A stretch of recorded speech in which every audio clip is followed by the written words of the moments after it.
ज्ञानदीप लावू जगी लाभे ब्रह्मांड ठेंगणे सुखी झाले मन कल्पवेना अर्थभूत माझा जीव जयासाठी झाल्या त्यांच्या भेटी पाया सवे वाटुली पाहता शिनले नयन बहु होते मन अर्थभूत माझ्या निरोपाचे येईल उत्तर होईल समाचार सांगती ते तुका म्हणे भेटी निवारिला ताप फळले संकल्प संत आले अर्थभूत माझा जीव जयासाठी झाली त्यांची भेटी त्यांच्या झाल्या भेटी पाया सवे विठ्ठल विठ्ठल विठ्ठल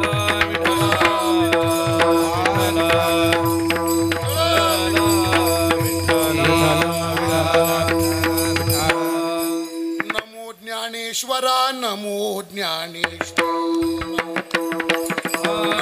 ज्ञानेश्वरा नमो ज्ञानेश्वरा नमो ज्ञानेश्वरा नमो ज्ञानेश्वरा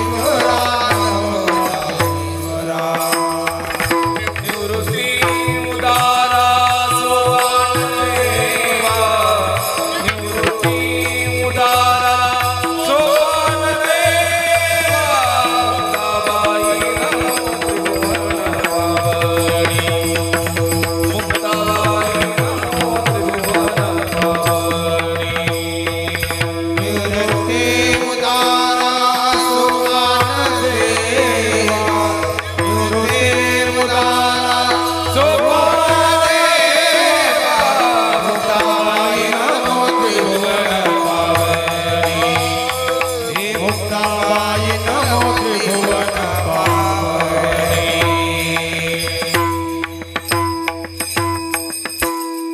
जयांचे केलिया स्मरण होय सकळ विद्येंचे अधिकरण तेची वंदू श्रीचरण श्री गुरूंचे तेचे नमस्कारोनी आता आजीची या लाभे ब्रह्मांड ठेंगणे सुखी झाले मन कल्पवेना अर्थभूत माझा जीव जयासाठी झाल्या त्यांच्या भेटी पाया सवे संत श्रेष्ठ जगद्गुरु श्री तुकोबारायांचा अंतःकरणातला एक उत्कट भाव व्यक्त करणारा अत्यंत गोड असा अभंग आहे विठ्ठल विठ्ठल विठ्ठल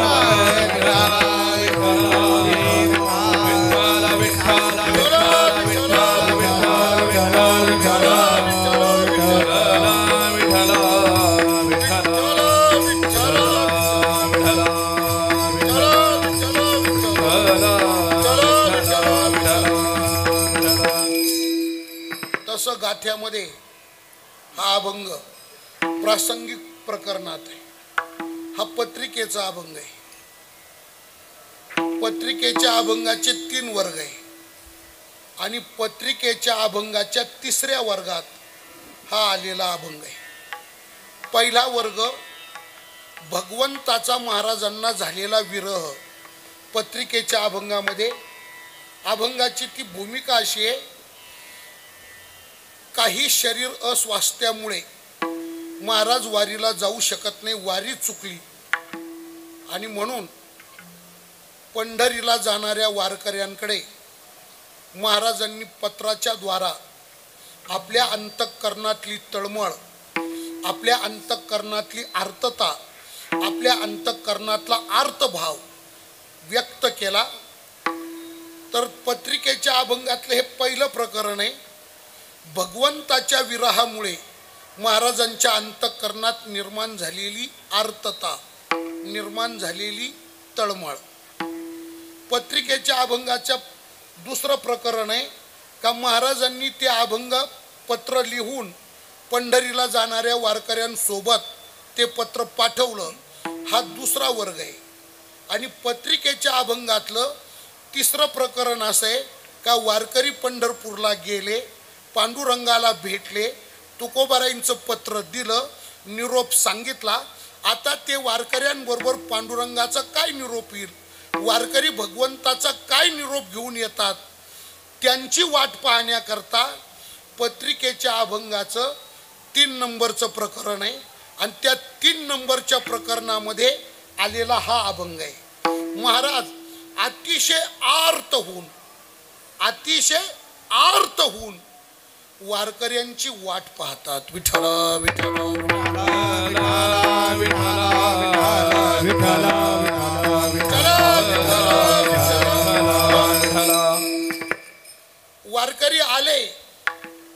वारकरी आले. तुकोबाराय त्यांच्या चरणावर साष्टांग दंडवत घालते झाले. वारकरी आले, महाराजांनी साष्टांग प्रणिपात केला आणि त्या वारकऱ्यांना भेटून जी अवस्था प्राप्त झाली त्या स्थितीचं वर्णन या अभंगामध्ये जगद्गुरु तुकोबाराय व्यक्त करतात. महाराज म्हणतात, माझा जीव ज्याच्यासाठी कासावीस होता, माझा जीव ज्याच्या करता अतिशय तळमळ करीत होता, इतका तळमळ करीत होता, आर्तभूत माझा जीव जयासाठी. माझा जीव ज्याच्या करता आर्त बनला होता, आर्त म्हणजे कासावीस बनला होता. आणि आज मात्र काय झालं, संकल्प फळाला आला, त्यांची झाली भेटी पायासवे. त्यांची भेट झाली, त्यांच्या चरणाचं दर्शन झालं, त्यांची भेट झाली.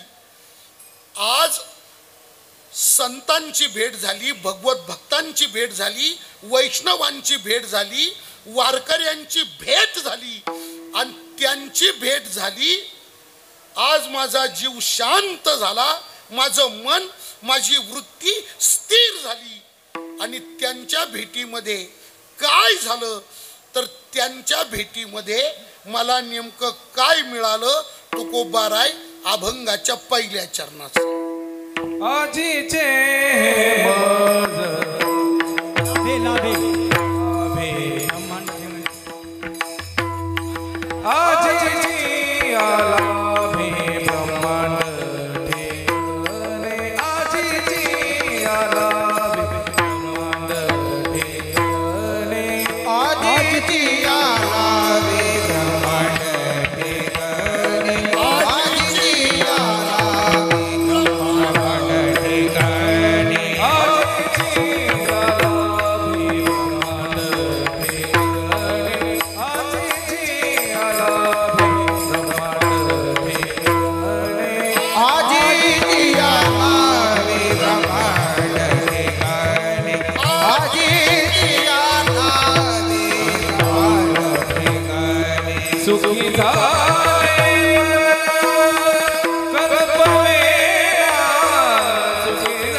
भेटले, मनाची हुरहुर शांत झाली.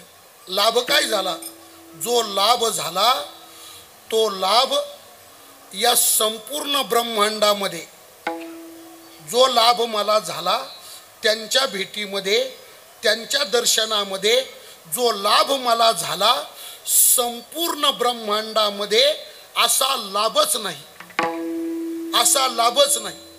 ब्रह्मांडात लाभ नाही, उलट त्या लाभाचा विचार आणि ब्रह्मांडाचा विचार केला. वास्तविक पा, ब्रह्मांड केवढा आहे मला ब्रह्मांड माहिती आहे का? ब्रह्मांड माहिती आहे तुम्हाला? ब्रह्मांड ब्रह्मांड बोला, पटकन बोला. ब्रह्मांड माहिती आहे तुम्हाला? अहो नाही तरी म्हणा, म्हणजे मी तरी सांगतो. अशाने समोरच्याला काही कळतं का हो? ब्रह्मांड विचारलं मी. ब्रह्मांड माहिती तुम्हाला? हा, कोंबडीचा अंडा नाही, ब्रह्मांड. ब्रह्मांड, त्या ब्रह्मांडाची व्यापकता किती आहे, ब्रह्मांडाची व्याप्ती काय आहे, ब्रह्मांड केवढे. महाराज, आपला जसा मृत्यू लोक आहे की नाही, ज्या लोकात आपण हे जीवन यापन करतो, जीवन जगतो, व्यतीत करतो, हा जो मृत्यू लोक आहे नाही, असे आपल्या वरती 7 लोक आहे आणि आपल्या खाली 7 लोक आहे. खालच्या 7 लोकांना महिर लोक म्हणतात, वरच्या 7 लोकांना भूर लोक म्हणतात. भूर लोक म्हणतात. ऐका आता, वरचे 7 व त्याला सप्तस्वर्ग पण म्हटलंय. वरचे 7, खालचे 7, सप्तस्वर्ग, सप्त पाताळ. खाली जे 7 आहे ना ते 7 पाताळ आहे, वर 7 आहे ते 7 स्वर्ग आहे. वरचे 7 स्वर्ग, खालचे 7 पाताळ, दोन्ही मिळून किती झाले? वरचे 7 आणि खालचे 7 किती झाले? 14. किती झाले? 14. आणि हे 14 मिळून एक तयार होतं ब्रह्मांड. हे 14 एकत्र केले, जसं अनेक गावं तयार केली की मग त्याचा होतो तालुका, अनेक तालुके एकत्र केले की त्याचा होतो जिल्हा, अनेक जिल्हे एकत्र केले का त्याचं होतं राज्य, अनेक राज्य एकत्र केले का त्याचा होतो देश, अनेक देश एकत्र केले का त्याचं होतं जग. हे जसं आहे ना तसं वरचे 7 आणि खालचे 7 हे 14 एकत्र केल्यानंतर तयार होतं एक ब्रह्मांड. एक ब्रह्मांड. आणि एवढं मोठं ब्रह्मांड तुकाराम महाराज म्हणतात, संतांच्या भेटीमध्ये, संतांच्या दर्शनामध्ये मला जो लाभ झाला त्या लाभाच्या पुढं हे ब्रह्मांड सुद्धा ठेंगणं आहे, म्हणजे कुचकामी आहे. विठ्ठल विठ्ठल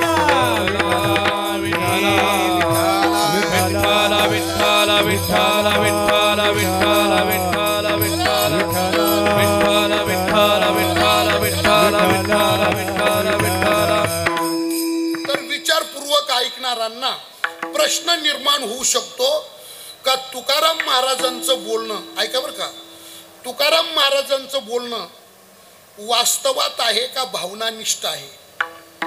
वारकऱ्यांच्या संतांच्या बद्दल भावनिक होऊन, पॅनिक होऊन, म्हणजे भावनिक होऊन तुकाराम महाराज बोलतात का तुकाराम महाराज वास्तववादी बोलतात? तुकाराम महाराजांचं बोलणं भावनेचं आहे का वास्तवतेचं आहे? विठ्ठल विठ्ठल. काय असतं महाराज? भावनातिरेकाच्या बोलण्यात, भावनातिरेकाने म्हणजे भावनेच्या आहारी जाऊन भावनेतून जे बोललं जातं ना, त्या भावनेच्या बोलण्यामध्ये खरंच नसतं, काहीच खरं नसतं. भावनेच्या बोलण्यात फक्त काहीच, तुम्हाला सांगू का, राग नका म्हणू, पण भावनेच्या बोलण्यात आहे ना फक्त मसालेदारपणा राहतो. लाव तिखट, टाक मीठ, टाक जिरे, टाक मोहरी, टाक हिंग, घोळव त्याला, घोळव त्याला, कर चटकदार, कर चटकदार, येऊ देत. भावनेमध्ये काय राहतं? भावनेमध्ये रंगून रंगून बोललं जातं, खरं काही नसतं. तुम्हाला अगदी सांगू का, हे बघा, आपल्यामध्ये हा जास्त बाजार वाढलाय, माफ करा, पण आपल्यामध्ये हा बाजार सध्या, ज्या कीर्तन केसरी कोणत्या विद्यालयात पदवी मिळते वही, किती परीक्षा दिल्यावर पदवी मिळते वही, ज्याच्या पुढे कीर्तन केसरी लावलं जातं त्यांना जरूर विचारलं पाहिजे का किती परीक्षेने मिळतील, तुम्ही किती परीक्षा दिल्या. भजन सम्राट, संगीत रत्न, कोणत्या विद्यालयातून पदवी आणल्या होया? किती मला सांगा, संगीत रत्न होणे, संगीत अलंकार, संगीत विशारद होण्याकरता परीक्षा द्याव्या लागतात की नाही? परीक्षा देऊन पदव्या मिळतात की नाही? हा, आणि तुम्ही सर्रास अगदी मोकारपणे कोणाच्याही पुढे जर लावायला लागले तर ज्यांनी लावल्या त्यांनी किती परीक्षा दिल्या? कोण? हे सगळं भावनातिरेक आहे, हा सगळा भावनेचा अतिरेक आहे. याच्यात वास्तवता काहीच नाही, सत्यत्व काहीच नाही.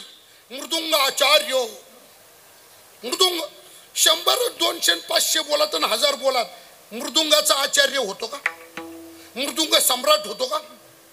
आता तर एका काय कीर्तनकाराच्या पुढं आता विनोद सम्राट, ते हास्य सम्राट आलाय ना टीव्हीला, आहे की नाही? टीव्हीला काय हास्य सम्राट, तसं कीर्तनकारांच्या पुढे आलं विनोद सम्राट. विनोद सम्राट या पदव्या मिळतात कुठं? या पदव्या देताय कोण?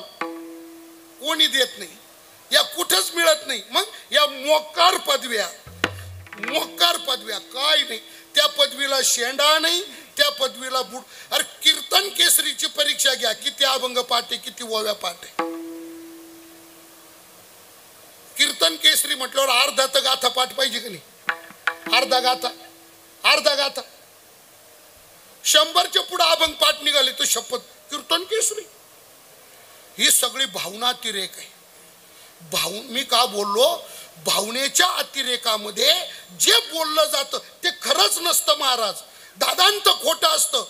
फक्त ते काय तिखट मीठ लावून महाराज लय लांबून आले, इथून काय येईना, प्रवासाचा फार त्रास सहन केला, जसं काही उपकारच केला. भावनातिरेक आहे. वास्तवातलं जे बोलणं असतं ना ते खरं. वास्तवातलं बोलणं वस्तुस्थितीजन्य असतं, वस्तुस्थितीला धरून बोललेलं असतं. नेहमी वास्तवातलं बोलणं महत्वाचं. विठ्ठल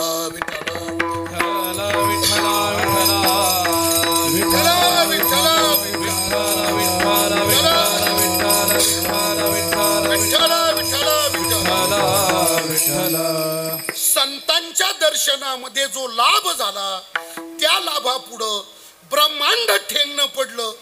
हे जे तुकाराम महाराज बोलतात हे वास्तववादी बोलतात का भावनातिरेकाने बोलतात? तर तुम्हाला एक सांगतो, ऐका. काय? तुकाराम महाराजांच्या सारखा, ऐका बरं का, तुकाराम महाराजांच्या सारखा त्रिकालज्ञ, तुकाराम महाराजांच्या सारखा क्रांतदर्शी महात्मा, तुकाराम महाराजांच्या सारखा ऋतुंभरा प्रज्ञावंत महात्मा भावनेचं बोलणं कसं बोलेल? चुकीचे शब्द कसे बोलतील? ते वायफट शब्द कसे बोलतील?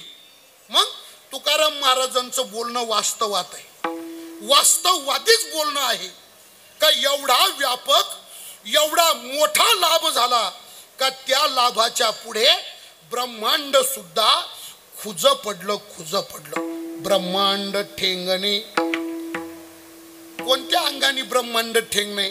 तर ऐका, तुकाराम महाराजांना असं सांगायचंय का माझ्या पदरात जो लाभ पडला, संत भेटले, संत भेट झाली आणि माझ्या पदरात जो लाभ पडला, जो लाभ मला मिळाला, ज्या लाभाने मी संपन्न युक्त झालो, तो लाभ या ब्रह्मांडामध्ये कुठेच मिळत नाही.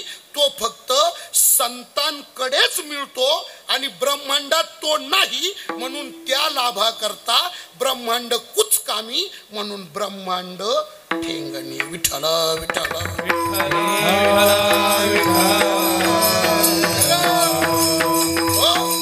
संत दर्शनी हा लाभ, संत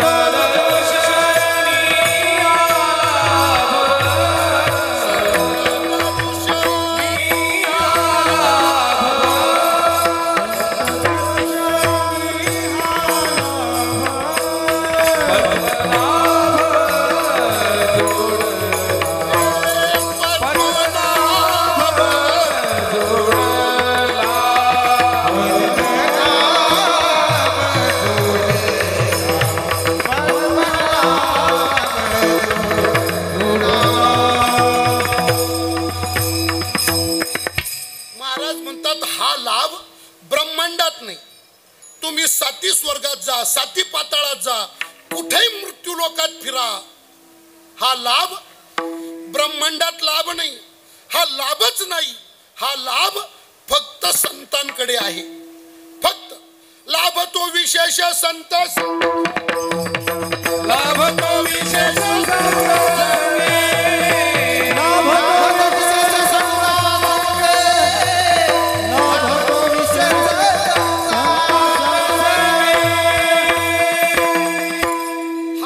लाभ फक्त सत्संगात आहे, संतांच्याच संगतीत आहे.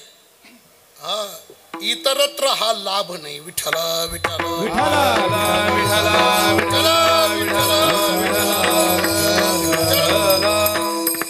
असा काय लाभ आहे हा?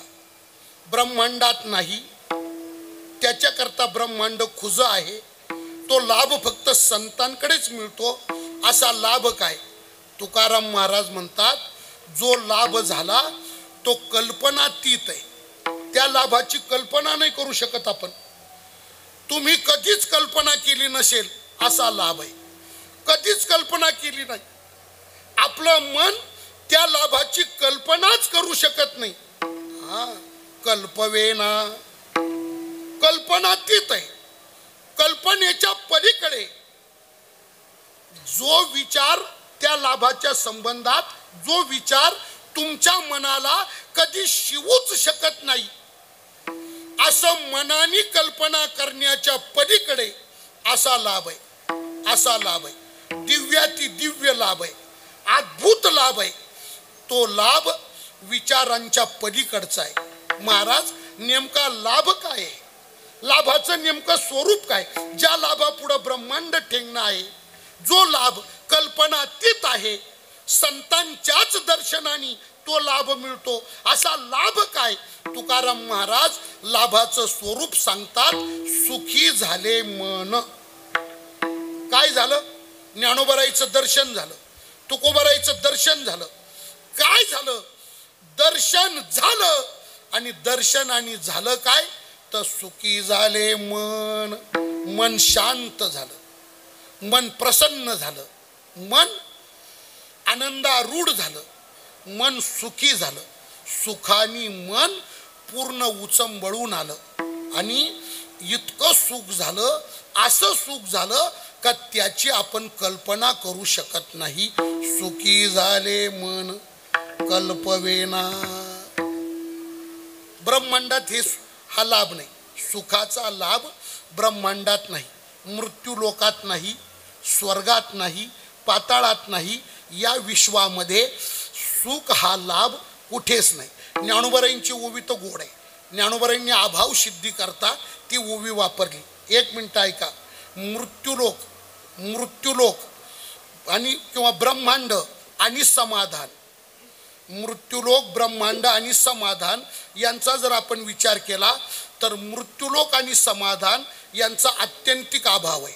नुसता अभाव नाही, फक्त अभाव नाही. कसा अभाव आहे? आत्यंतिक अभाव आहे. आत्यंतिक अभाव म्हणजे जे नाहीच, जे नाहीच याचं नाव आहे आत्यंतिक अभाव. विठ्ठला विठ्ठला विठ्ठला विठ्ठला. आणि एक मिनिट ऐका. ज्या वस्तूचा ज्या लोकांमध्ये आत्यंतिक अभाव आहे, त्या वस्तूच्या प्राप्ती करता तुम्ही केवढाही प्रयत्न करा, ती वस्तू तुम्हाला मिळू शकत नाही. अभाव म्हणजे ती जर नाहीच आहे तर प्रयत्न किती केला तर नसलेली वस्तू मिळवता येईल का? शास्त्राचं चिंतन असं आहे महाराज. शास्त्र असं सांगतं, झोपले का?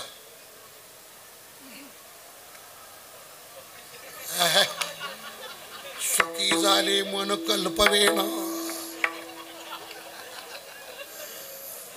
ही सुखाची अवस्था आहे. पहा, एवढ्या लोकांमध्ये एवढं डेअरिंग म्हणजे काय सुखाची अवस्था आहे. आनंदे निर्भर असो भलते ठाई. विठ्ठला विठ्ठला विठ्ठला विठ्ठला विठ्ठला. आणि आत्ताशी किती वाजले? 7:30 पावणे 8 नाही पुरी.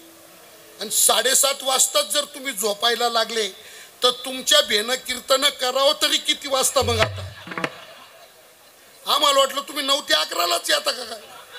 7च्या कीर्तनाला. आता टायमिंग काय ठेवायचं मग पुढं? हा, विठ्ठला विठ्ठला विठ्ठला विठ्ठला. शास्त्र वचन सांगत होतो, ऐका. शास्त्र वचन असं आहे, शास्त्र सांगतं अभाववान वस्तूची प्राप्ती. शब्द जड आहे थोडे, ऐका. अभाववान वस्तूची प्राप्ती प्रयत्नाला सुद्धा शक्य होत नाही, शक्य नसते. म्हणजे अभाववान वस्तू प्रयत्न करूनही मिळत नाही, कारण ती नाहीच आहे ना. जाऊ द्या, एक दोन वाक्य सांगतो, आले लक्षात तुमच्या, तर घ्या डोक्यात घालून, फक्त ऐकत राहा. ख पुष्प नाहीच आहे, मिळणार का? ख पुष्प नाहीच आहे, मिळणार का? शशशृंग नाहीच आहे, मिळणार का? स्थाणू पुरुष नाहीच आहे, मिळणार का? वंद्या पुत्र नाहीच आहे, मिळणार का? काशवीचं तूप नाहीच आहे, मिळणार का? पण हे सारं आधी तुम्हाला कळणार का, ते महत्वाचं आहे. बघा तुम्ही, ख पुष्प, शशशृंग, वंद्या पुत्र, स्थाणू पुरुष, रज्जू सर्प, शुक्ती रजत, या सगळ्या गोष्टी बघा तुम्ही. ख पुष्प, पुष्प म्हणजे फूल, ख म्हणजे आभाळ, ख पुष्प म्हणजे आकाशाला फूल नाहीच आहे, मिळेल का? शशशृंग, सशाला शिंग नाहीच आहे, मिळणार का? वंध्या पुत्र, वांजबाईला पोरग नाहीच आहे. एक वांजबाई ब्राह्मणाकडे आली, ती म्हणे काका पत्रिका काढायची. काका म्हणतो, काका म्हटले काढतो बाई. जन्म म्हणजे कुंडली काढायची, काढतो पत्रिका. जन्मपत्रिका का लग्न पत्रिका? म्हटले जन्मपत्रिका. मुलाची का मुलीची? म्हटले मुलाची. मग सांगा बाई, मुलाची जन्म तारीख सांगा, वार सांगा, जन्म वेळ सांगा.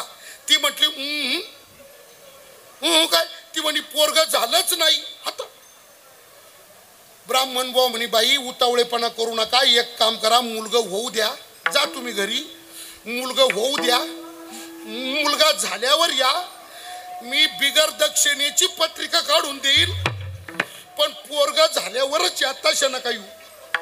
बाईनी सांगितलं, काका हे बा डॉक्टरचा शेवटचा रिपोर्ट आला आज, शेवट चेकिंग केलंय आज. काय?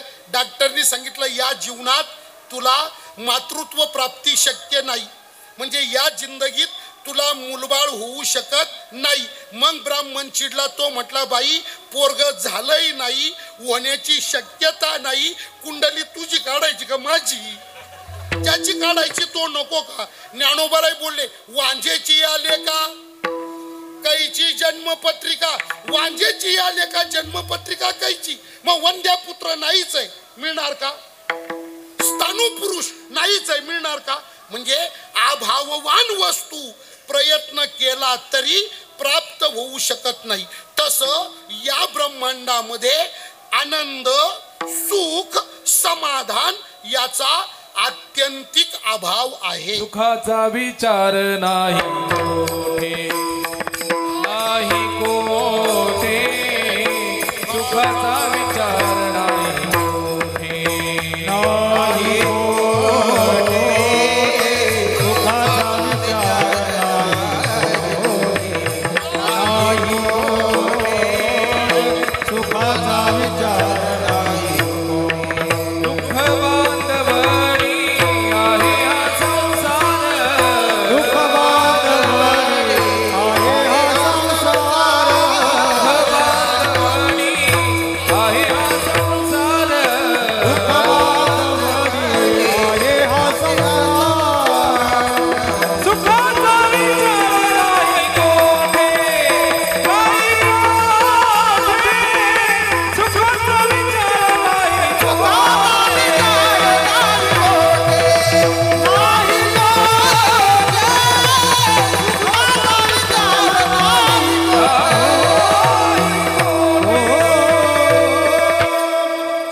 या संपूर्ण ब्रह्मांडाचं अभ्यासपूर्ण चिंतन करा, बारकाईने चिंतन करा, तर समग्र ब्रह्मांडाचा विचार केला तर सुखाचा विचार नाही कोठे. सुख आणि ब्रह्मांड याच्यात आत्यंतिक अभाव आहे. ऐका, अभाव सिद्धी करता ज्ञानोबारायांनी दृष्टांत किती गोड वापरला. कोणता दृष्टांत दिला? ज्ञानोबाराय म्हणतात, म्हणोनी, ओवी पाठ आहे, म्हणोनी मृत्यूलोकी सुखाची कहाणी. अभाव सिद्धी कशी? ऐका आता, म्हणोनी मृत्यूलोकी सुखाची कहाणी, ऐकी जेल कवनाची श्रवणी. आणि अभाव काय सांगितला? कैची सुख निद्रा अंथुरणी इंगळाच्या. ऐका महाराज, विस्तवाचं अंथरून जिथं असतं, विस्तवाचं अंथरून जिथं असतं तिथं झोप राहत नाही, आणि जिथं झोप राहते तिथं विस्तवाचं अंथरून असत नाही. विस्तवाचं अंथरूण आणि झोप यांच्यात जसा आत्यंतिक अभाव आहे, ते दोघं एकत्र येऊच शकत नाही. विस्तू असेल तर झोप नाही, झोप असेल तर विस्तू नाही. मग विस्तवाच्या अंथरुणावर सुखाच्या झोपेची कल्पना हा जसा शुद्ध बावळटपणा आहे की नाही, तसं ब्रह्मांडात सुखाची कल्पना हा शुद्ध वेडेपणा आहे. विठ्ठला विठ्ठला.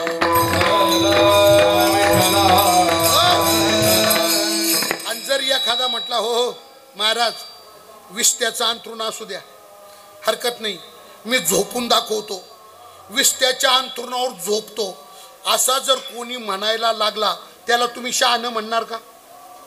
तुमच्या दृष्टीने कोण आहे तो? विस्त्याच्या अंथरुणावर मी झोपतो, एक तर कोणी झोपायचंच नाही, आणि ज्याला झोपायचं असेल त्यांनी पुन्हा उठायची अपेक्षा ठेवायची नाही.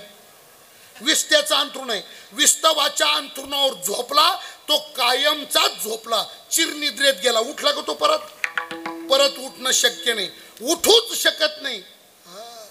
कसाही झोपाळ्या असू द्या, विस्त्याच्या अंथरुणावर कसाही झोपाळ्या म्हणजे झोपाळ्यांचे आपल्याकडे प्रकार आहे. काही असे झोपाळे आहेत ना, आपण जसे हरिनाम सप्ते करतो ना, तसे काही पठ्ठे झोपायचे सप्ते करतात.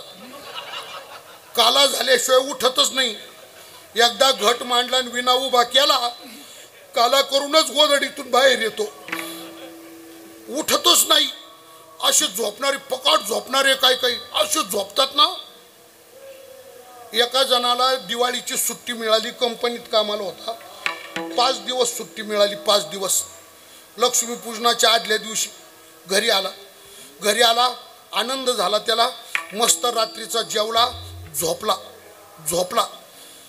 प्याग झोपला, गाढ झोपला, निवांत झोपला. दुसऱ्या दिवशी लक्ष्मीपूजनाचा दिवस, दिवाळीचा मुख्य दिवस, लक्ष्मीपूजना दिवस. बायको उठली, पोरं उठले, मंगल स्नान केले, पहाटी पोरांनी फटाके फोडले, बायकोनी सगळं सडा सारवण रांगोळ्या वगैरे केल्या, दिवे बिवे लावले. पहाटी संपूर्ण दिवस बायकोनी पूर्णावरणाचा स्वयंपाक केला. सायंकाळ झाली, लक्ष्मीपूजनाची तयारी केली. बाईने नवी साडी घातली, पोरांना नवे कपडे घातले, लक्ष्मीपूजन केलं, तिला पूर्णावरणाचा नैवेद्य दाखवला. बायको जेवली, पोरं जेवली. हा झोपलेलाच, हा त्यांच्या गणतीतच नाही, हा झोपलेलाच. हा जसं काय आहे का नाही, आरामशीर झोपलेला. तिने आपलं लक्ष्मीपूजा केली, पूर्णावरण ती जेवली, पोरं जेवले, झोपले. दुसऱ्या दिवशी सकाळी बायको उठली. आता दिवाळीच्या दुसऱ्या दिवशी काय राहतं? बलिप्रतिपदा. बलिप्रतिपदा म्हणजे काय? दिवाळीचा पाडवा. बलिप्रतिपदा म्हणजे दिवाळीचा, बरोबर ना? काय करावं लागतं या दिवशी? बलिप्रतिपदेच्या दिवशी काय करावं लागतं? कोणाला माहिती? काय करावं लागतं? बरं जाऊ द्या, ओवाळावं लागतं बलिप्रतिपदेच्या दिवशी, बरोबर? कोणाला? बहिणीने भावाला. बहिणीने भावाला ओवाळायला तर भाऊबीज. अरे मग बलिप्रतिपदेच्या दिवशी काही लागतो का करंट? नाही, लईज लूज कॉन्टॅक्ट आहे का काय? बलिप्रतिपदेच्या दिवशी बायकोनी, तुम्ही लईच टुळू पाहू राहिले, तुम्हाला का ओवाळते का नाही दरवर्षी? नाही ओवाळती? बरं जाऊ द्या, ऐका, नाराज होऊ नका. इथून मागच्या दिवाळ्या जाऊ द्या, आता पुढच्या दिवाळीला सावध राहायचं. बलिप्रतिपदेच्या दिवशी पहाटे 5लाच आंघोळ पिंघोळ करून मस्त सावध राहायचं. सकाळी 8, 9, 10 वाजेपर्यंत बायको तिच्या मनाने वावळते का वाट पाहायची. पलंगावर बसून राहायचं, तिच्या मनाने वावळते का वाट पाहायचं. आणि नाहीच वावळलं तर मग आठवण करून द्यायची, ए बलिप्रतिपदा, वावळायचं नाही का? वावळायचं नाही का? एक जण म्हटला, गिरी महाराज आठवण करून देऊ नये बायकोनी, नाहीच वावळलं, मग नाहीच वावळायला. मग एक काम करायचं, खिडकीमध्ये कोणाड्यामध्ये आपणच ताटात दिवा पेटवायचा, कोणाड्यात खिडकीत ठेवायचा, आपणच आपलं तोंड. मग आता नाही सांगू नाही, नाहीच वावळू लागली, मग सणासुदीचं भांडण करता का? मारामारी करायची का?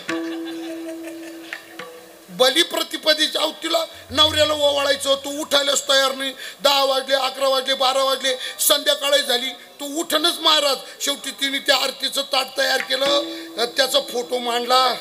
आता काय करणार, तो जर उठणाच घडी. बरं या बा, जेवण नाही, पाणी नाही, आंघोळ नाही, 1 नंबर नाही, 2 नंबर नाही, नुसता झोपलेला, नुसता झोपलेला. शेवटी तिने फोटोला ओवाळलं, संध्याकाळी जेवण केलं. तुम्ही इकडं नका पाहू बरं का, कारण मी तुमची नजर ओळखली. पण तुम्हाला मी सांगतो, तुम्हाला जसं वाटतं ना तसं इथं नाही. हा, तुम्हाला जसं वाटतं तसं नाहीच आहे. म्हणजे माझी डेरी मोठी नाही, उपरणं लहान आहे. तुम्ही लाईट टाक लावली त्याच्याकडं, लाईट टाक लावली. काही काही नुसते असे डोळे वाटून पाहू राहिले. या बाय, तुम्हाला खोटं नाही सांगत, माझी या बाय उपरणच एवढं. हा, चला चला चला चला चला. हो, फोटोला ओवाळलं, जेवले, झोपले. दुसऱ्या दिवशी उठली बायको, हा झोपलेलाच. आता दुसऱ्या दिवशी काय भाऊबीज, तिला माहेरी जायचं. एकुलता एक भाऊ, त्याला ओवाळा जायचं. तिने स्वयंपाक पाणी केला, पोरं जेव घातले, ती जेवली, भांडे कुंडे केले, सगळं आवरलं. फराळाचं केलं होतं, शेव, चिवडा, लाडू, करंजा, अनारसे, शंकरपाळे ते डब्यांमध्ये भरून ठेवलेलं होतं. मग तिने आपली बॅग भरली, तिच्या साड्याबिड्या घेतल्या, कारण तिचा मुक्काम होणार होता, उद्या येणार होती. पोरांचे कपडे घेतले, पोरांचे कपडे बदल, त्या नवे कपडे घातले, दुसरे ड्रेस पोरांचे घेतले, पिशव्या बाहेर काढल्या. भावाला खायला नेण्याकरता दिवाळीचं फराळ, शेव, चिवडा, लाडू, करंजा, अनारसे, शंकरपाळे, हे दबा दबा के. फुकटचा माल जाऊ दे भावाला, फुगू दे भाऊ, टम जाणे दो. भरले बाहेर असते, पिशव्या बाहेर ठेवल्या, बॅग बाहेर ठेवली, पोरं बाहेर काढले. हा झोपलेला होता, याचा शर्ट कुठे तो पाहिला. प्रवास खर्चाला म्हणून त्याच्या शर्टाच्या खिशात जेवढ्या नोटा होत्या तेवढे पैसे घेतले आणि बाहेर निघायची वेळी गेली. त्याला हलवलं. लक्ष्मीपूजनाच्या आदल्या दिवशी आला, जेवून झोपलेला येतो, हलवलं त्याला. ती म्हटली, अहो ऐकलं का, मी काय म्हणते ऐकलं का, अहो मी काय म्हणते ऐकलं का. तो आपलं अर्धवट झोपेत अर्धवट जागा, तू काय काय. ती म्हटली, मी चालली माहेरी, भावाला ओवाळायला. आज जाईल, मुक्काम करील, भावाला ओवाळील, उद्या दुपारी जेवण करील, 4 वाजता बसल, 7 वाजेपर्यंत घरी येईल. तुम्हाला जाग आली तर उठा, स्टीलच्या डब्यात चिवडा आहे, जर्मलच्या डब्यात लाडू आहे, पत्र्याच्या डब्यात करंजा घ्या, खा, मी चालले भावाला ओवाळायला. बर बर म्हटला आणि तसंच झोपला.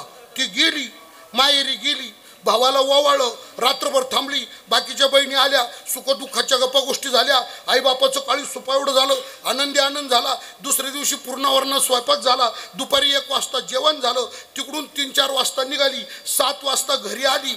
दरवाजा ढकलून मध्ये गेली तर हा हरिभक्त पसरेलच, हा झोपलेलाच. आणि बॅग ठेवल्यावर पुन्हा तिने हलवलं त्याला. ती म्हणे, अहो मी काय म्हणते ऐकलं का, मी काय म्हणते ऐकलं का, तो तुला सांगितलं ना जाऊ नये.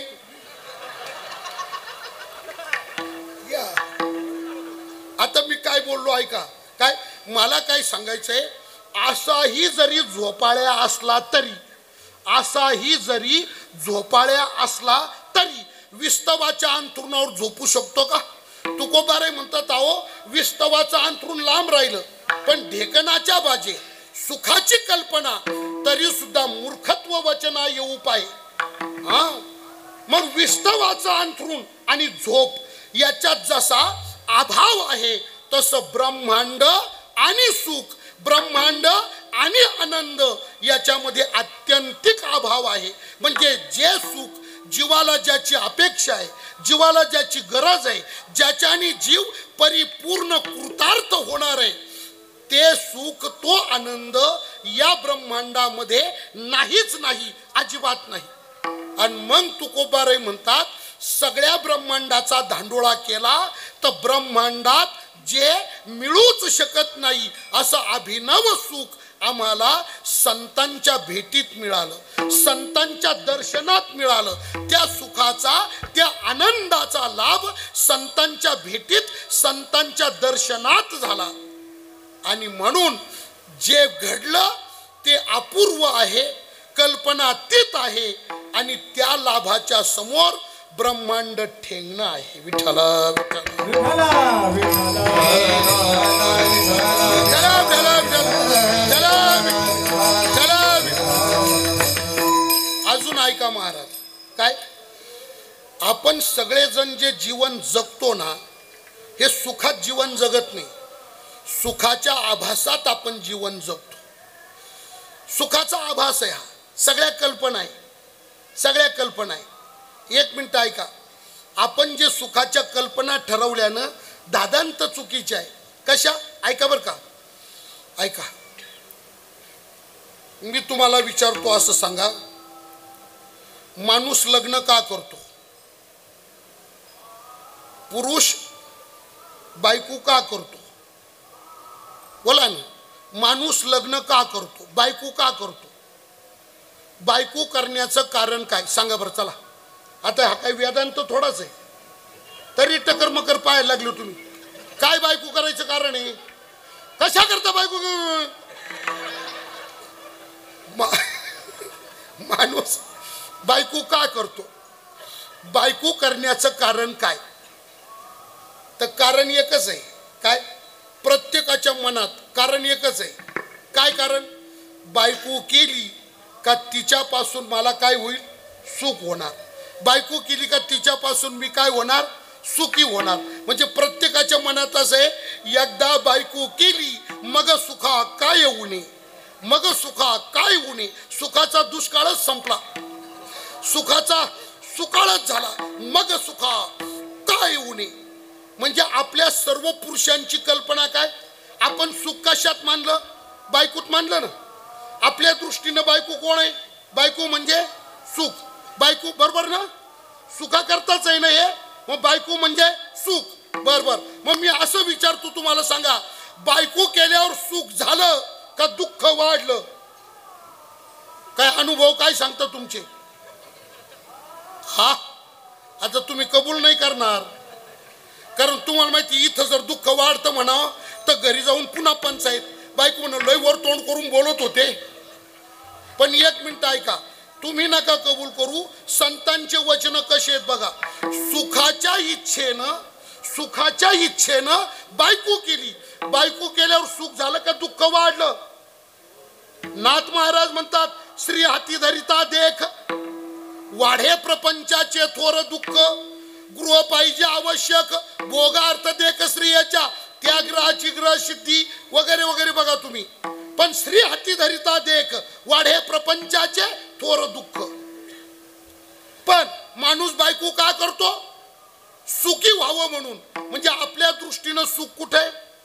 तर सर्व पुरुषांच्या दृष्टीनं बायको म्हणजे सुख, बरोबर ना? बायको म्हणजे सुख ठरलं ना. आता पुरुषाच्या दृष्टीनं बायको म्हणजे सुख. मग आता ऐका, म्हणजे सुख कुठे? बायकोकडं. सुख कुठे? बायकोकडं. का बरं करायची? सुख देती म्हणून, सुख होईल म्हणून. मग सुख कुठे? बायकोकडं. मग आता ऐका, बायकोकडं सुख आहे असं जर मानावं तर बाया नवरा का करतात? त्यांना नवरा करायचं काय कारण? बाईला नवरा करायचं काय कारण? कशा करता? बोला ना, का बरं? तिच्याकडे जर सुख आहे, आपल्या दृष्टीनं जर ती सुखरूप आहे, तिच्याकडे सुख आहे, तर ती जर सुखरूप आहे तर तिला नवरा करायची काय गरज? तर याचा अर्थ तिच्याकडे सुख नाही. मग बाया नवरा का करतात?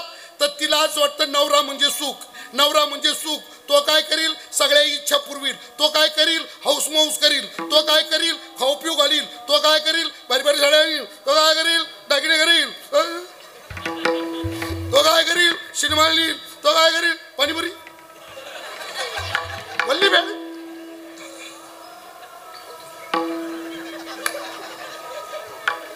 बरोबर. आता ऐका, बायकांच्या दृष्टीनं सुख कुठे? स्त्रियांच्या दृष्टीनं सुख पुरुषात आहे. स्त्री लग्न करते तर पुरुषामध्ये सुख पाहते, म्हणजे स्त्रीच्या दृष्टीनं पुरुष म्हणजे सुख आणि पुरुषाच्या दृष्टीनं स्त्री म्हणजे सुख. पण आता एक मिनिट ऐकता का? काय म्हणजे नवऱ्याच्या दृष्टीनं बायको म्हणजे सुख आहे, बायकोच्या दृष्टीनं नवरा म्हणजे सुख आहे. आणि लग्न झाल्यावर त्यांना कळतं सुख तर तिच्याकडं नाही, सुख तर याच्याकडं नाही. बसा रडत गळ्यात गळे घालून आता दुसरं करणार काय? सुख बायकोकडं नाही, सुख नवऱ्याकडं नाही. विठ्ठला चला बर बर. मग त्या दोघांनी पुढं असं ठरवलं, तुझ्याकडेही सुख नाही माझ्याकडेही सुख नाही, तू पण अशी मी पण असा. मग आता एक काम करा, आता गळ्यात हात घातले सोडता तर येईना. एक काम मग काय, आता पोरगा झाला का सुख, पोरगा झाला का सुख. पोरगा होणार, शाळा शिकणार, डिग्री होणार, नोकऱ्या करणार, बंगले बांधणार, गाड्या घेणार, पैसा कमवणार, मला होणार, सुनबाई येणार, नातू होणार, मग सुखा काय होणे. बरोबर हेच का नाही? आता पोरगा म्हणजे सुख, म्हणजे आई आणि बाप सुखाची कल्पना कुठे केली त्यांनी? आता याच्याकडे सुख नाही तिच्याकडे सुख नाही, दोघांना कळालं. मग कल्पना कशात केली? पोरगा म्हणजे सुख. पण एक मिनिट ऐका, ज्या पुत्राकडून मायबाप सुखाची अपेक्षा करतात त्या पुत्राकडून मायबापाशी सुखाची इच्छा पूर्ण होते का? पोरगा म्हणजे सुख आहे का? तो सुद्धा भ्रमच आहे महाराज. नाथ महाराज म्हणतात पुत्रापासून सुखप्राप्ती, पुत्रापासून सुखप्राप्ती. माता पितर वांछिती शेकी पुत्र अंगुष्टा दाविती, केवळ भ्रांती पुत्र मोह. केवळ भ्रांती. पुत्राकडून सुख हा निव्वळ भ्रम आहे, निव्वळ भ्रम आहे. म्हणजे पुत्र म्हणजे सुख नाही, नवरा म्हणजे सुख नाही, बायको म्हणजे सुख नाही, सोनं म्हणजे सुख नाही, पैसा म्हणजे सुख नाही, खाणं पिणं म्हणजे सुख नाही. सुख कुठे आहे? सुखच नाही महाराज. या संपूर्ण ब्रह्मांडाचा अभ्यास पूर्ण विचार करा, सुखच नाही. विठ्ठला विठ्ठला विठ्ठला विठ्ठला विठ्ठला विठ्ठला. हो मग ऐका, या सगळ्या गोष्टींचा साकल्याने विचार केला आणि मग प्रश्न पुन्हा आपला तसाच राहिला, सुख कुठे? जीवाला जे हवंय, जीवाला तृप्त करणारं जे आहे, जीवाला पूर्ण काम अवाप्त काम कृतार्थ करणारं जे आहे तो आनंद, ते सुख कुठे आहे? ते सुख इथं आहे, ते सुख इथं आहे. विठ्ठला विठ्ठला. सुख या संत समाग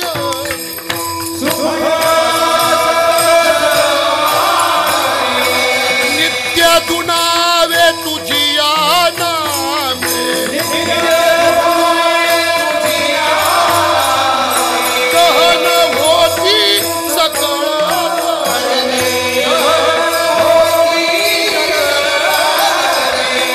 सर्व काळ प्रेमे डुलत सो, सर्व काळ प्रेमे डुलत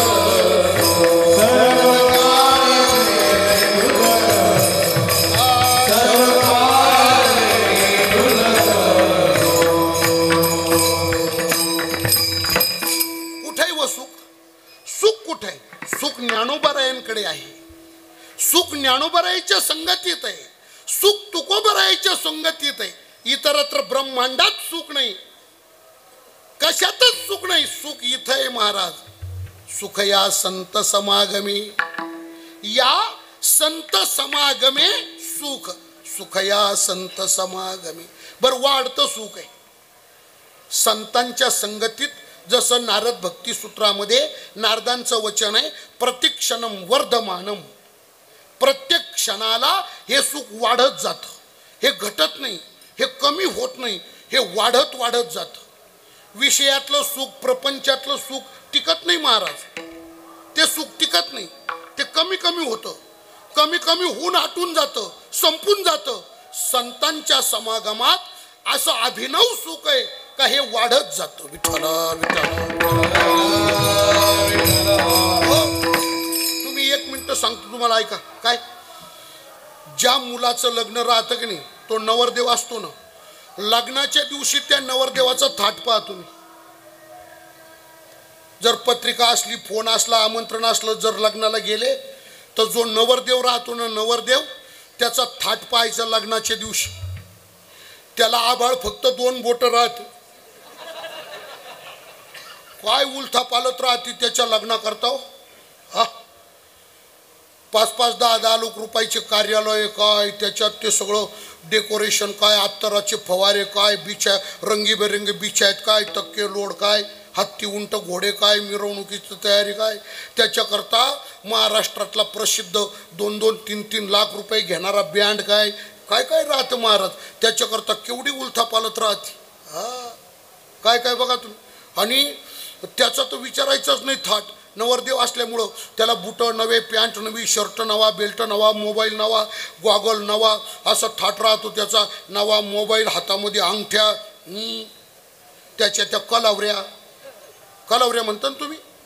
नवरदेवाबरोबर राहतं पोरी त्याच्या त्या कलावऱ्या. तशीच ती नवरी, तिची नवीन साडी, तिच्या नवीन चपला, तिचा नवीन गॉगल, तिचे ते नवीन मोबाईल, तिच्या नव्या अंगठ्या महाराज, तिच्या कलावऱ्या. मग ती चष्टा मस्करी, त्या कलावऱ्या. दाजी म्हणतात ना तुमच्याकडं का नाही. दाजी आता दाजी जुना झाला. जिजू काही दिवसांनी जुजू जिजू.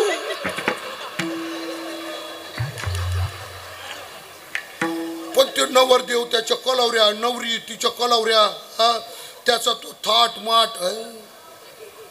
महाराज तुम्हाला लग्नाला बोलवलं तर जा, पण मी सांगतो माझं ऐका. काय लग्नाला जायचं, लग्न लावायचं, टचून हाणायचं. टचून हाणायचं, हैगैस नाही करायची. यथेच्छ खायचं आणि लगेच त्याला भेटायचं नाही. हात धुवायचं आणि घरी निघून यायचं. लगेच स्टेजवर चढायचंच नाही.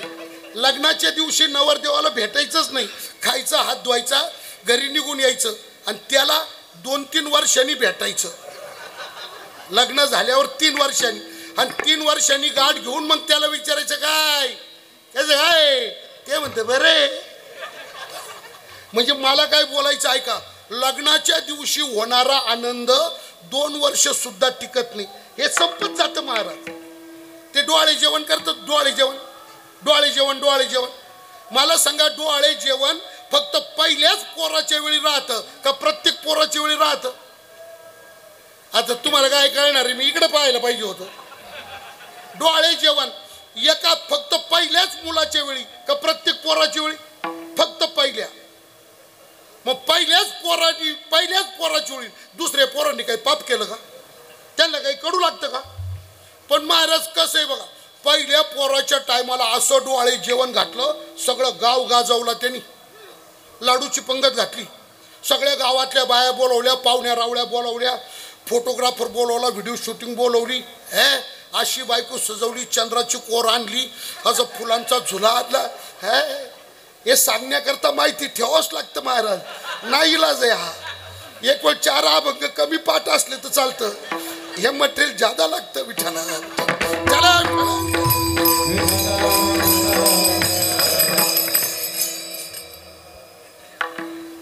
असा थाटमाट केला. पहिल्याच पोराच्या डोळे जेवणाला 5 लाख रुपये उडवले त्यांनी. कर्ज काढून 5 लाख रुपये खर्च केला. झाला पोरगा. 2 वर्ष झाली. दुसऱ्या वेळी बायको पुन्हा गरोदर राहिली. आणि दुसऱ्या प्रेग्नन्सीतला म्हणजे दुसऱ्या गरोदरपणातला 7वा महिना सुरू झाला ज्या दिवशी, त्या दिवशी सकाळीच बायको लाड नवऱ्याला म्हणी, अहो ऐकलं का, ऐका ना. तर काय ती म्हणी 7वा झाला ना सुरू. तो मग मी काय करू. ती म्हणी तसं नाही. मग पहिल्यासारखं डोळे जेवण. तो डोकं फिरलंय तुझं. अजून पहिल्या डोळे जेवणाच्या उधाऱ्या बाकी आहे. दुसरं कुठं आणलं तू. म्हणजे मला काय बोलायचं ऐका. विनोद सोडा तुम्ही. पहिल्या डोळे जेवणामध्ये जो आनंद आहे तो दुसऱ्या डोळे जेवणात राहत नाही. हा आनंद टिकत नाही महाराज. हा आनंद संपत जातो. हा आनंद कमी कमी होत जातो. विषयातला, भोगातला, या ब्रह्मांडात दिसणारा जो आनंद हा टिकत नाही. हा कमी कमी होतो. संतांच्या संगतीत, ज्ञानोबा तुकोबारायच्या संगतीत असं अभिनव सुख आहे का हे सुख संपत नाही. हे घटत नाही. मग हे वाढत जातं. हे वाढतच जातं. वाढतच जात. हे संपत नाही. नित्य दुनावे तुझिया नावे नामी. दुने हा शब्द आहे की नाही, दुने हा शब्द कशातला आहे? दुने हा शब्द गणितातला आहे. दुने म्हणजे काय? बेदुने, तीन दुने, चार दुने. दुने म्हणजे डबल होणे, दुने म्हणजे दुप्पट होणे, दुने म्हणजे वाढणे. तसं नित्य दुनावे. सुखया संत समागमे नित्य दुनावे. ते नित्य वाढत जातं. असं नित्य वाढणारं, जीवाला अकंठ अकंठ तृप्त करणारं, पूर्ण काम करणारं असं अभिनव सुख या संतांच्या संगतीत आहे. ते सुख ब्रह्मांडामध्ये कुठेच नाही. म्हणून आज मला संतांचं दर्शन झालं आणि त्या संतांच्या दर्शनात जो कल्पनातीत अपूर्व लाभ झाला, महाराज म्हणतात त्या लाभाच्या पुढे ब्रह्मांड सुद्धा ठेंगणं आहे. आजीची या लाभे. आज लाभ या, आज लाभ झाला. आजीची या लाभे. संत भेटले, संतांच्या चरण सान्निध्यात आलो, संत संगात आलो, संत भेटले आणि काय लाभ? आजीची या लाभे ब्रह्मांड ठेंगणे. काय झालं? असं अपूर्व सुख मिळालं का कल्पनाच करू शकत नाही. सुखी झाले मन कल्पवेना. तुकोबाराय म्हणतात, खरं सांगू का? काय? माझं मन या संतांच्या भेटीला, संतांच्या दर्शनाला आणि त्यांच्यापासून होणाऱ्या या अपूर्व कल्पनातीत लाभाला माझं मन आसुसलेलं होतं, आर्त आर्त झालं होतं. माझे डोळे त्यांच्या वाटेलाच मी लावून बसलेलो होतो. आज पुण्य फळाला आलं आणि काय झालं? संत आले आणि अपूर्व लाभ प्राप्त झाला. महाराज अभंगाच्या दुसऱ्याच्या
माझा जीव कासावीस होता. माझा जीव तळमळ करीत होता. कशा करता? त्यांच्या दर्शना करता, त्यांच्या भेटी करता. अर्थभूत माझा जीव जयासाठी जीव अत्यंत कासावीस होता. अशी स्थिती निर्माण झाली होती. काय करू काय करू? विठ्ठला विठ्ठला. ऐका, काही हे बिरडे फिटेल, काही तो स्वामी भेटेल, युगाहुनी वडील निमिषमानी. एक एक निमिष युगासारखं वाटायचं. एक एक निमिष निमिष निमिष युगासारखं वाटायचं. कधी होईल, कधी होईल, कधी भेटतील. आर्तता एवढी अर्थता शिगेला पोहोचली, शब्दांच्या पलीकडे विठ्ठला विठ्ठला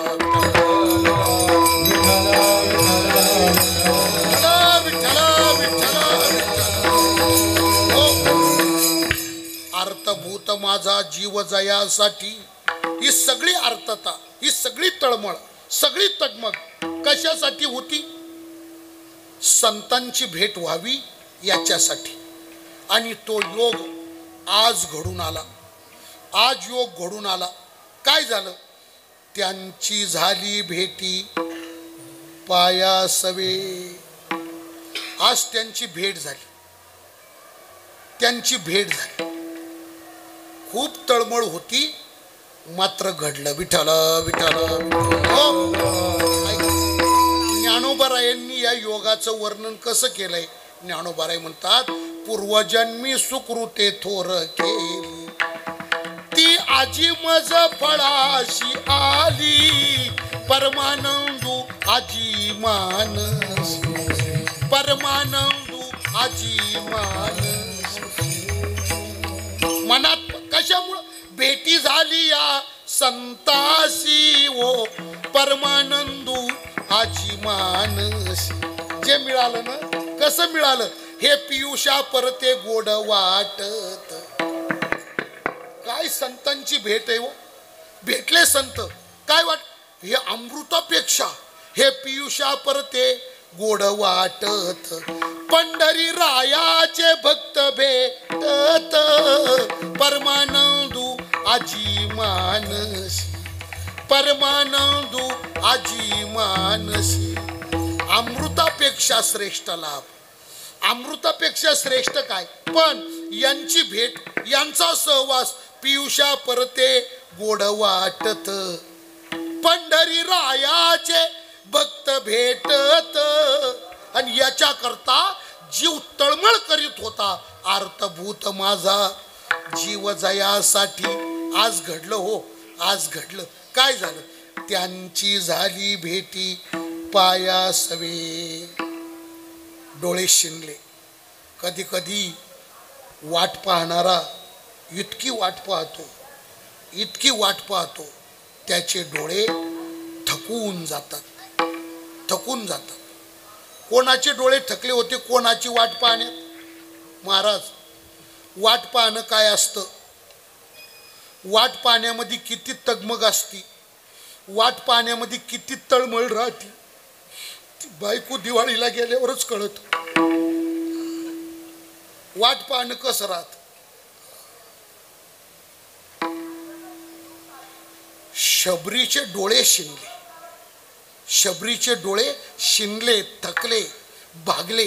प्रभू रामाची वाट पाहता पाहता, रामाची रोज वाट पाहायची. रोज रस्ता लांबपर्यंत झाडायची, फुलं टाकायची, फुलांची शय्या तयार करायची. रोज उष्टे बोरं, गोड गोड बोरं दुर्डीत आणून ठेवायची. आणि सकाळपासून सूर्यास्तापर्यंत शबरी लांबपर्यंत वाटेवर डोळे लावून बसायची. शबरी विचार करायची, आज येणार माझे रामराया, आज येणार माझे रामराया, आज येतील. येतील का रामराया? खरंच येतील का? रोज वाट पाहायची. पण एक गंमत आहे, निराश होत नव्हती, हताश होत नव्हती, धीर सोडित नव्हती. मग विचार करायचे, आज नाही आले प्रभू, उद्या येतील. आज नाही आले प्रभू, उद्या येतील. आजच्याच उत्साहाने उद्या वाट पाहायची, आजच्याच उत्साहाने उद्या वाट पाहायची, रोज वाट पाहायची. वर्षाच्या वर्ष गेले महाराज, वर्षाच्या वर्ष गेले. आधार एकच होता, आधार एकच होता, मतंग ऋषीचा. मतंग ऋषी प्रयाणाच्या वेळी सांगून गेले होते, शबरी वाट पाहत राहा, राम प्रभू येतील, तुला दर्शन देतील. मतंग ऋषीच्या वचनाचा फक्त आधार होता.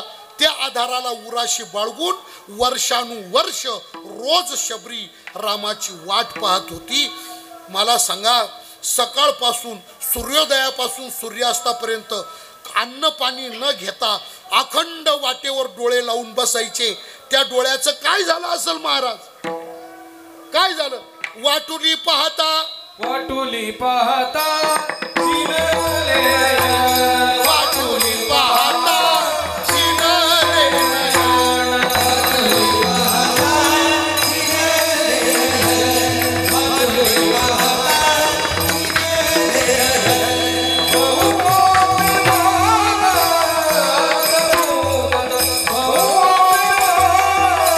अर्थभूत अर्थभूत माझा जीव जयासा बहु होते मन अर्थभूत अर्थभूत माझा जीव जयासा अर्थभूत माझा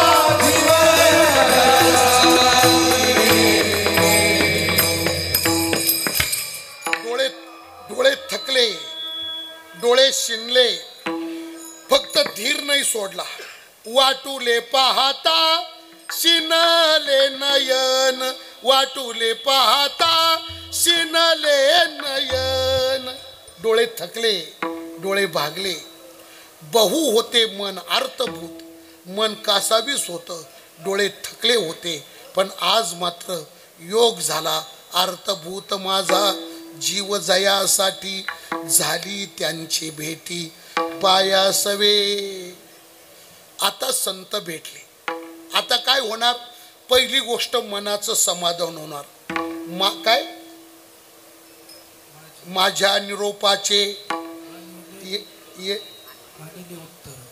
माझ्या निरोपाचे आणले उत्तर होईल समाचार सांगती तो आता माझा जो निरोप होता जो समाचार त्या निरोपाचा समाचार त्याचं उत्तर मला सांगतील त्यांनी माझं मन आणखी समाधान होईल तुकोबाराई म्हणतात आज संत भेटले आज जीव माझा कृतार्थ झाला झालं काय तुकाराम महाराज म्हणतात एकच ताप होता अंतःकरणाला एकच ताप होता अंतःकरणाला कोणता ताप होता विरह ताप होता भगवंताचा विरह हाच ताप होता आणि आज संत भेटले संत दर्शन झालं तर त्यांच्या संगतीत त्यांच्या दर्शनात माझ्या अंतःकरणातला विरह ताप पूर्ण संपूर्ण नाहीसा झाला आता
संत भेटले अंतःकरणाचा ताप संपला तुका म्हणे भेटी निवारला ताप काय झालं अंतःकरणातला ताप गेला अंतःकरण ओरपळून निघतंय तापाने तो ताप जो आहे हा विरह ताप आहे विरह अग्नी आहे त्या विरह अग्नीमध्ये अंतःकरण होरपळून निघतंय बुवा विठ्ठल विठ्ठल त्या रासलीलेमध्ये गोपींना जेव्हा भगवंताचा वियोग झाला तेव्हा गोपींची विरह अवस्था आहे की नाही भागवतामध्ये गोपी घेतात फार विस्ताराने तिचं चिंतन आहे. काय गोपींची अवस्था आहे हो? त्या गोपींचं अंतःकरण जळतंय, विरहानी जळतंय. त्या गोपी देह भावावर राहिल्याच नाही महाराज. कसं वर्णने बघा. विठ्ठल विठ्ठल हो ऐका बर का. पडली भुली धावती सैराट. कशा पळाल्या त्या?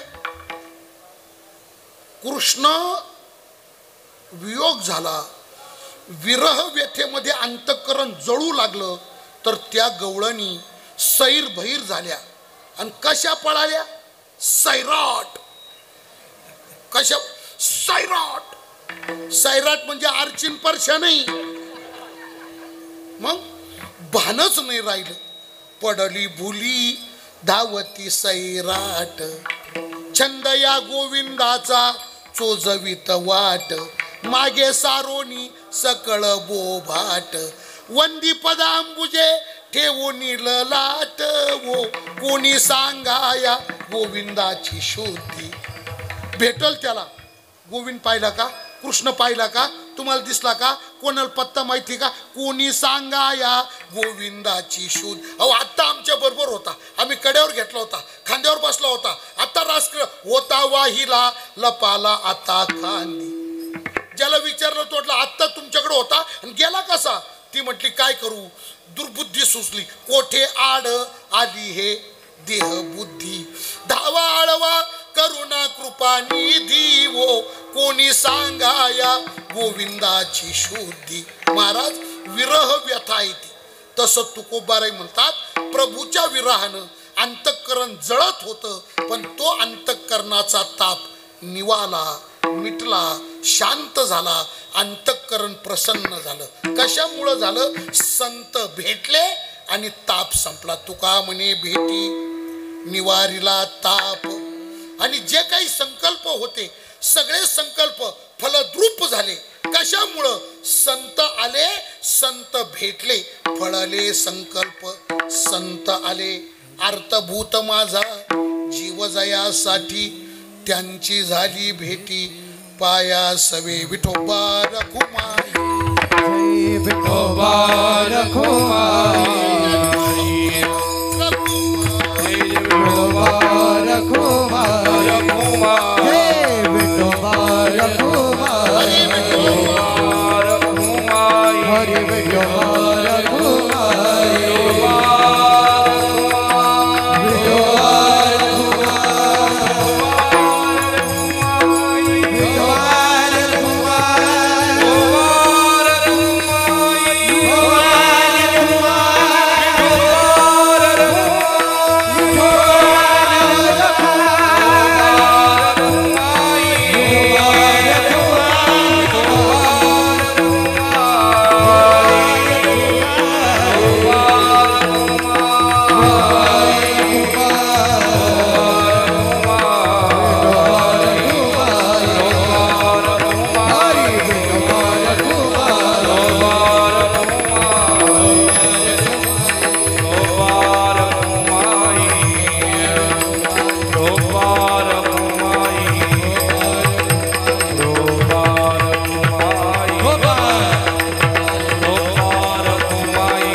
कैवल्य चक्रवर्ती सम्राट संजीवन समाधीचे राजे संतश्रेष्ठ ज्ञानोबाराय यांच्या संजीवन समाधी सोहळ्याच्या निमित्ताने अलंकापूर या पुण्यक्षेत्रामध्ये प्रतिवर्षाप्रमाणे भरणारा हा कार्तिकी महावारीचा सोहळा अलंकापूर क्षेत्रामध्ये संपन्न होतो आहे। आणि या कार्तिकी महावारीच्या सोहळ्यानिमित्ताने प्रतिवर्षाप्रमाणे आपण सर्व भाविकजन, माता भगिनी, पुरुष भाविक दूर दूरवरून या ठिकाणी उपस्थित झालेलो आहोत। सबंध महाराष्ट्रातूनच नव्हे तर सबंध भारतातून, भारत देशातूनच नव्हे तर जगातून अनेक ठिकाणाहून भाविकजन ज्ञानोबारायांच्या या महावारीमध्ये संजीवन समाधी सोहळ्याच्या निमित्ताने या ठिकाणी उपस्थित आहे। आणि जवळपास 100% वारकरी आता आळंदीमध्ये दाखल झालेले आहेत।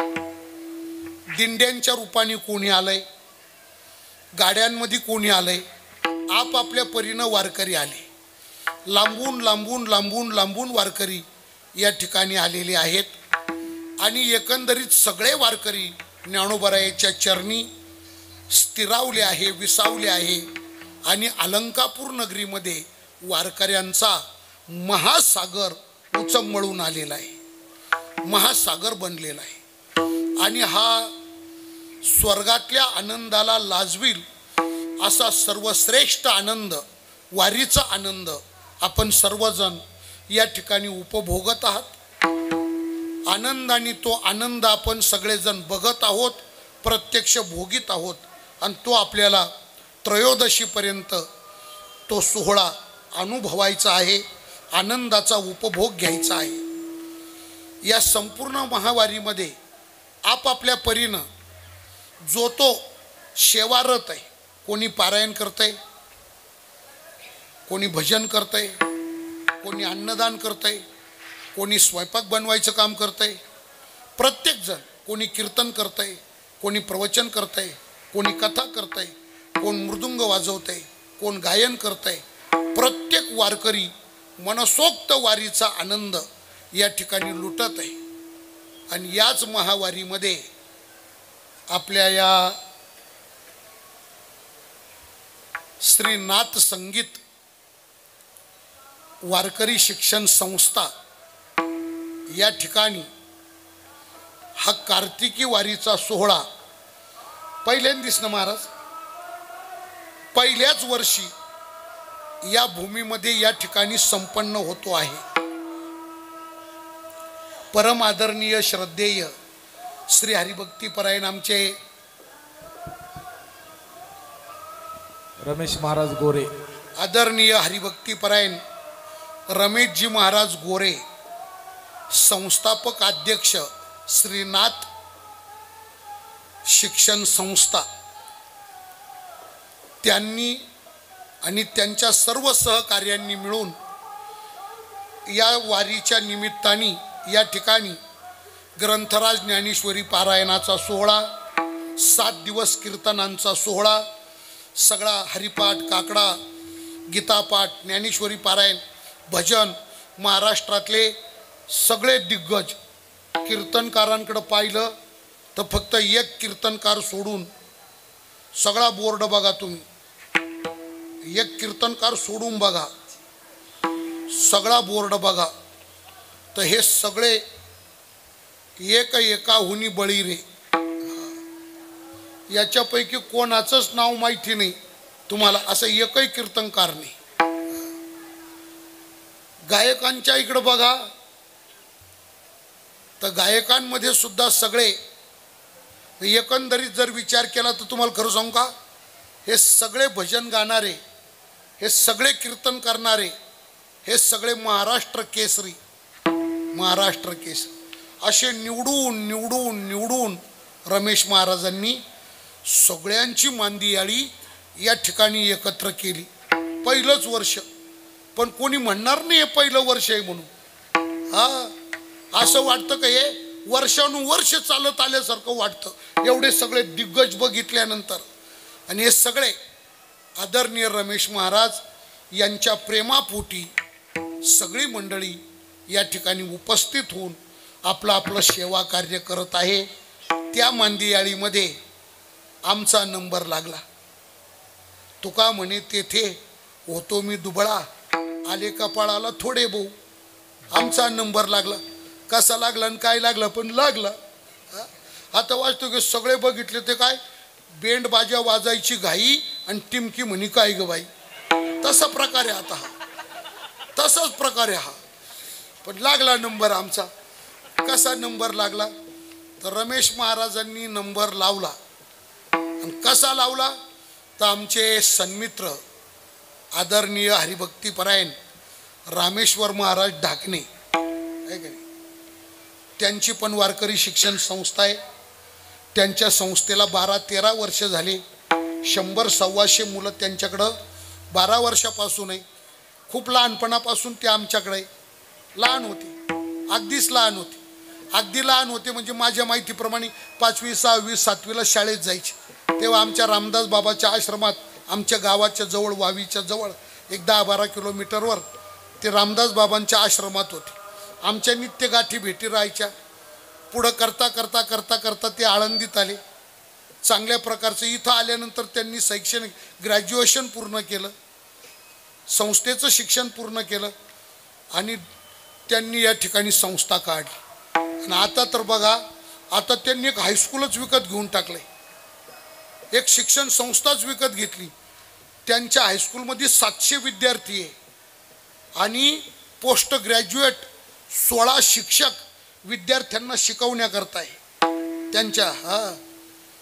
मला वाटतं 5वी ते 10वी असं हायस्कूल आहे त्यांचं आळंदीमध्ये. आता इतर नवीन असतील पण आमच्या काळामध्ये आळंदीमध्ये तसं ज्ञानेश्वर विद्यालय हे मी 80ला इथे होतो. म्हणजे 80ला मी आळंदीत आलो.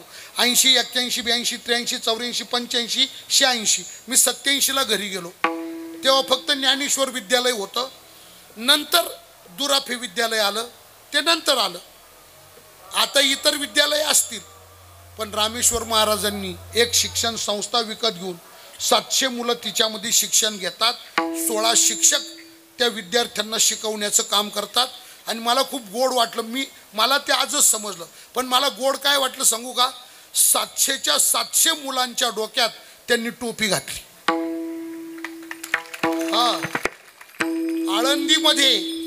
आळंदीमध्ये विद्यार्थ्याच्या डोक्यात टोपी हे आश्चर्य झालं. आता हे 8वं आश्चर्य. 7 आश्चर्य ना पहिले हे ताज फीज. मग आळंदीत विद्यार्थ्याच्या डोक्यात टोपी हे 8वं आश्चर्य झालं. पण तुम्हाला खरं सांगतो, टोपी हाच, मग खरं सांगू का, डोक्यातली टोपी हीच भारतीय पोशाखाची ओळख आहे. भारतीयांचा पोशाख म्हणजे डोक्यात टोपी. बोडखं राहणं, बोडखं फक्त तोच राहायचा ज्याच्या घरात कोणी मेलय, ज्याला सुतक पडलंय, बोडखं फक्त तोच राहायचा. पण चला, काला येतच महिना. अहो महाराज, आमच्या काळामध्ये जर डोक्यात टोपी नसली, प्रदक्षिणा जरी करीत असलो आणि डोक्यात टोपी नसली, समोरून जर वैद्यबुवा आले, वैद्यबुवा फक्त रस्त्याने पाहून घ्यायचे. आणि तेव्हा वराडकर मध्ये क्लास राहायचा आमचा दुपारी 3 वाजता. नाही तर मग पाठात राहायचे बुवा. पहिल्या वर्षाला गीता नंतर शिकवायचे, दुसऱ्या वर्षाला गीता नंतर. पण पाठात बुवानी एकदा पाहिलं का काल हा बोडखा रस्त्याने हिंडत होता का त्याचा गणपती बाप्पा मोरया. बुवा माग पुढंच पाहत नव्हती. जयराम बाबा आणि पांडुरंग बुवा, हिंमतच नव्हती. कोण बा, जयराम बाबा आणि पांडुरंग बुवांच्या काळात केस वाढून फिरायची कोणाची हिंमत नव्हती एक, आणि बिगर टोपीचं फिरायची कोणाची हिंमत नव्हती. मला रामेश्वर महाराजांचं सकाळी मी बघितलं, खूप कौतुक वाटलं. 700च्या 700 मुलांच्या डोक्यात टोपी घातली. ते सगळे मुलं जेव्हा प्रार्थनेला जमतात, मी ते बघितलं मोबाईलवर, तर 700 मुलं टोपी घालून जेव्हा प्रार्थनेला उभे राहतात, इतकं सुंदर दृश्य दिसतं. हा नकळत संस्कार आहे, हा काही फार विशेष नाही. पण संस्कृतीचा मुलांच्या ठिकाणी बिंबला जाणारा नकळत संस्कार आहे, आनंदाची गोष्ट आहे. असतो तेव्हा महाराज या ठिकाणी आहे. रामेश्वर महाराजांचा आमचा अत्यंत अत्यंत अत्यंत गौरव आहे. आणि म्हणून रामेश्वर महाराजांच्या द्वारा हे निमंत्रण आमच्यापर्यंत पोहोचवलं. ते निमंत्रण आम्हाला प्राप्त झालं आणि त्या निमंत्रणाप्रमाणे आपण सर्वजण या ठिकाणी एकत्र जमून सेवा संपन्न केली. ती ज्ञानराज माऊलींच्या चरणी समर्पित करून विराम देतो.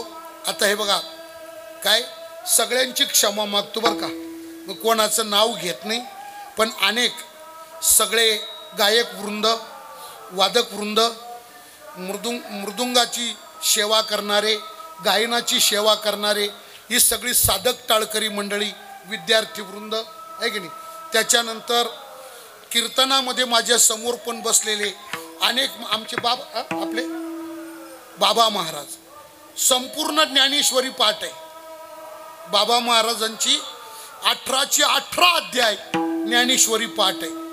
9033 ओव्या मुखोद्गत त्यांच्या कंठात आहे. कधी म्हणायला लावा, कधी म्हणायला लावा. आणि ज्यांची पूर्ण ज्ञानेश्वरी पाठ आहे ते आदरणीय आमचे बाबा महाराज कीर्तनामध्ये आहे. आता बरीच सारी मंडळी आहे.